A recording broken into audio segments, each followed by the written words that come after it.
Hey everyone, Coach Evan here.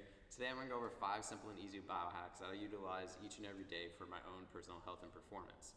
The first thing is breathwork. Breathwork can range from a bunch of different varieties of inhalations and exhalations and breath holds. But I'm going to go over 3 specific ways that I personally do it depending upon the day and also the goal that I have in mind.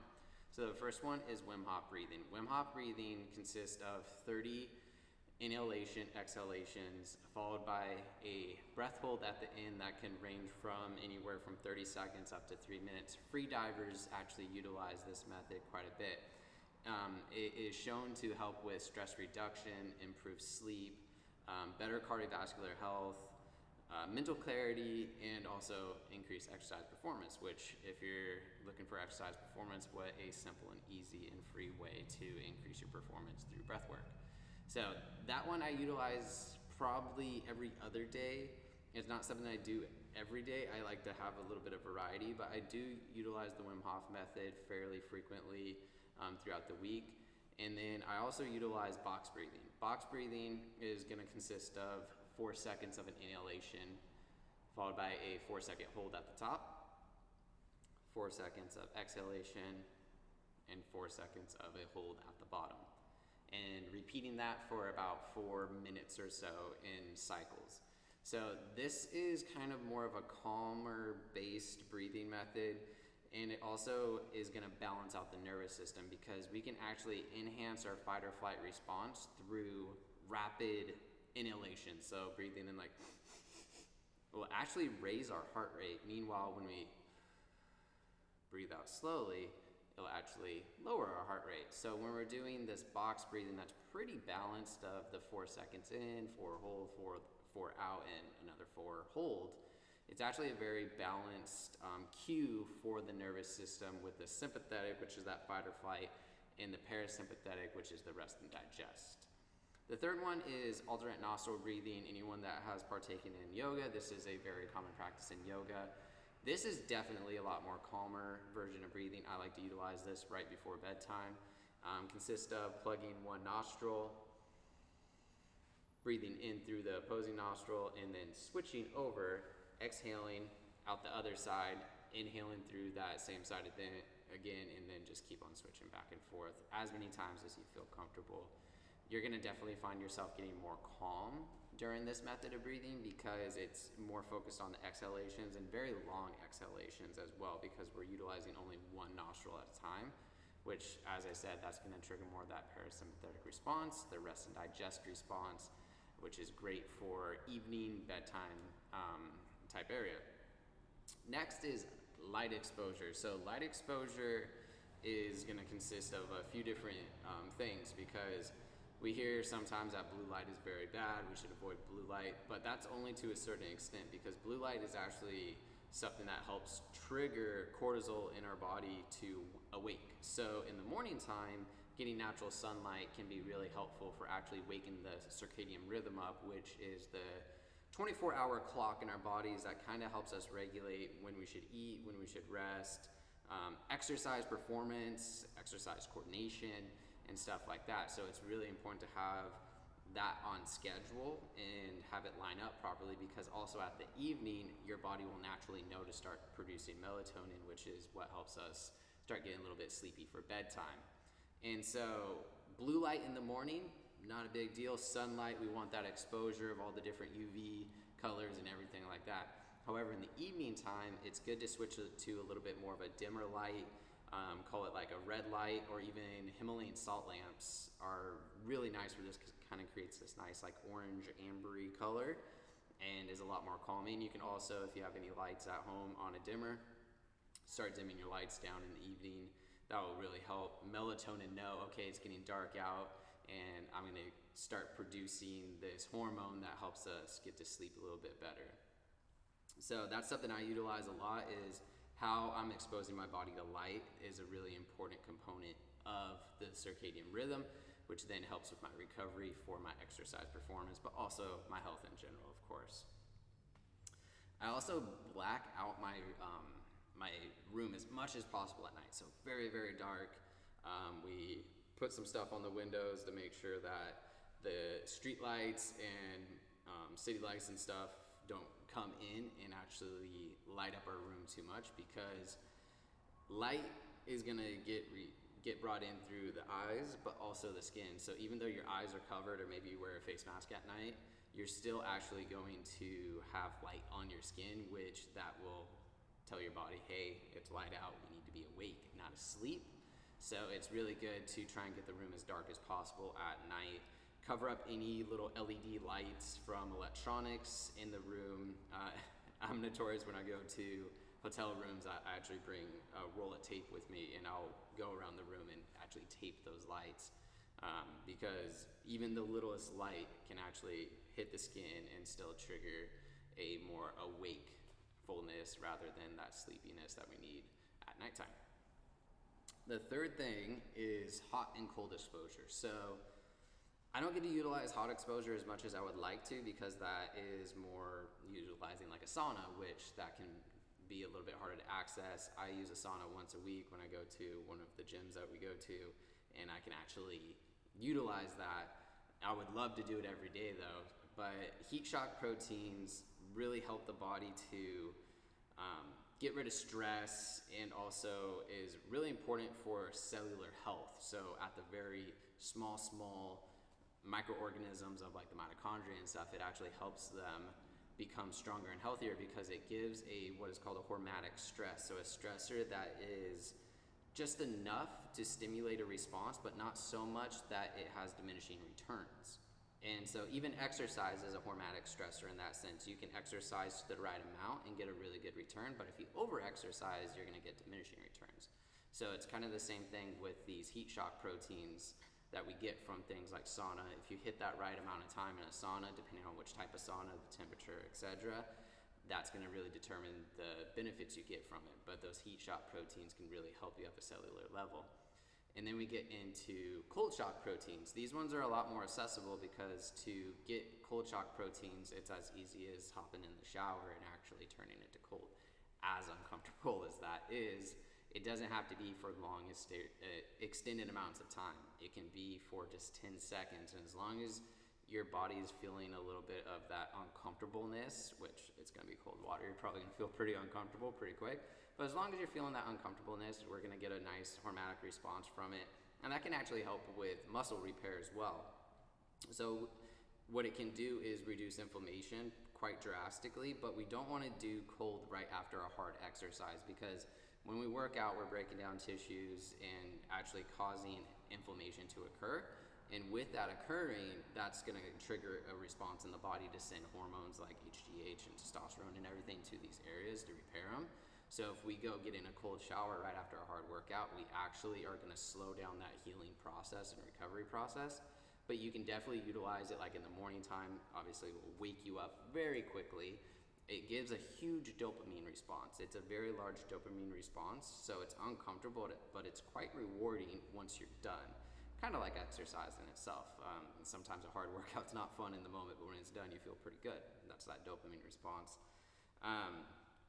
So like the cold showers, I'm utilizing them as much as I physically can. I'm not a big cold person, so I'm going to try and do it more now that it's getting a little bit nicer outside. It's really not very easy to do when it's cold outside, but now that it's becoming a little bit warmer, it's becoming easier to do those more regularly. Like I said, I utilize that sauna and the heat shock proteins about once a week. But you also can get heat shock through like taking a hot bath or getting in a hot tub and stuff like that. Anything that's gonna make you pretty hot. So exercise even can trigger those heat shock proteins. The fourth biohack that I utilize every day, and this has taken a long time for me personally to become comfortable with doing, because it is quite hard to get used to, but it's still very easy and cheap to do, and it's pretty simple. What this is mouth taping at night. So every night I put a strip of tape over the middle of my mouth, which holds my mouth shut all night, so I am breathing purely through my nose all night. Our respiratory rate is roughly 12 to 16 breaths per minute. Anytime we're breathing at a higher rate, it's gonna tell the body that it's a little more sympathetic, which is that fight or flight response. And if we're trying to rest and recover and sleep, that fight or flight response isn't what we want. And that goes for mouth breathing as well, because when we're out of breath, we tend to breathe a little bit more out of the But at nighttime, we shouldn't be out of breath. We should be able to breathe at a very subtle and easy level when we're sleeping.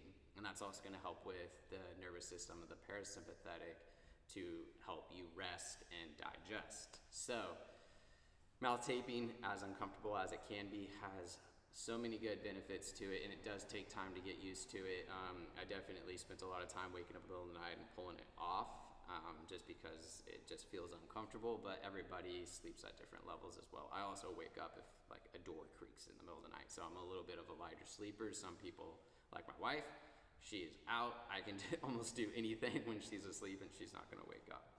So better sleep is definitely the number one benefit from mouth taping. The second benefit is actually oral health, because saliva is our defense mechanism to germs and bacteria in our mouth. So when we're sleeping with our mouth open and drooling or whatever we are, and the saliva is drying out or it's running out of our mouth, that saliva is not actually there to combat the bacteria in our mouth, and that can cause things like tooth decay over time and bad breath as well. So morning breath doesn't have to be something you actually have to deal with. It's still going to be a little bit stale, but if we can keep the saliva in the mouth, it's definitely going to help with fighting those bacteria, and also it's going to help our throat stay a little bit more moist throughout the night. So rather than the throat becoming dry, if you ever wake up with sore throats, likely sleeping with the mouth open and just breathing throughout the night and drying out your airway through the mouth and into the esophagus. And so that's going to feel pretty uncomfortable. You wake up, you get some water, and it goes away. That doesn't have to be the case. Practicing with the mouth taping can be really beneficial for that as well. Stop snoring. So that's the next benefit. If you're a snorer, I've only snored like a little bit, not like chronically, but if you're a chronic snorer, it actually has shown to help snoring, because what it's going to do by keeping your mouth closed is whenever your mouth is closed, your tongue actually raises to the roof of your mouth. So it doesn't rest on the bottom, it actually rests on top of your mouth, up in the palate there. And so what that does, it actually opens your airway up. So somebody that is a chronic snorer is going to be likely, because their throat and airway is starting to kind of close in, and then you can see how that would create that little bit of that rapid movement in there with breath and create sound. So taping the mouth shut raises the tongue to the roof of the mouth, opens up the airway, and can prevent snoring, which can be great for yourself and your sleep quality, but also your partner if that's something that you deal with. It really boasts your immunity as well, because when we breathe through our nostrils and into our sinuses, down through our trachea and into our lungs, we have a mucus membrane and a lining, which is also what our snot and stuff is. That mucus actually runs like a conveyor belt and runs down, and it's very sticky and tacky.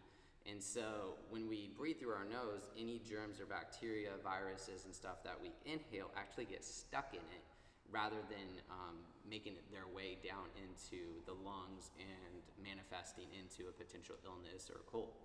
So actually closing the mouth, which bypasses all of that mucous membrane of the nostrils and the sinuses and goes straight down when we breathe through the mouth, it doesn't give a chance for those bacteria and stuff like that to actually cling to the mucus and get stuck in there and die.